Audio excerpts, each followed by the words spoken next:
Kasus tabrak lari yang menimpa mahasiswi asal Cianjur, Selvi Amalia Nuraini malah melebar ke masalah perselingkuhan. Ini setelah wanita bernama Nur mengaku istri polisi berinisial Kompol D yang bertugas sebagai penyidik di Polda Metro Jaya. Diketahui Nur ini adalah wanita yang berada di dalam mobil Audi tipe A8 dan mobil tersebut kini ditetapkan sebagai kendaraan yang menabrak Selvi Amalia Nuraini. Karena pengakuan Nur inilah nasib Kompol D kini harus ditempatkan di tempat khusus Polda Metro Jaya. Kabid Humas Polda Metro Jaya Kombes Pol Trunoyodo Wisnu Andiko membenarkan hal tersebut. Trunoyodo menjelaskan Kompol D ternyata memiliki hubungan istimewa dengan Nur sejak tahun lalu. Keduanya mulai menjalin hubungan istimewa sejak April 2022.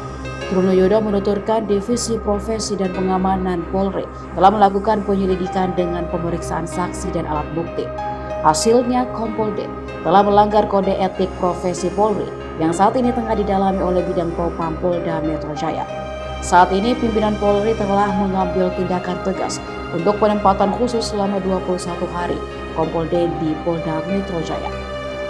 Trunoyodo menegaskan mobil Audi A8 yang ditumpangi Nur bukan bagian dari iring-iringan polisi.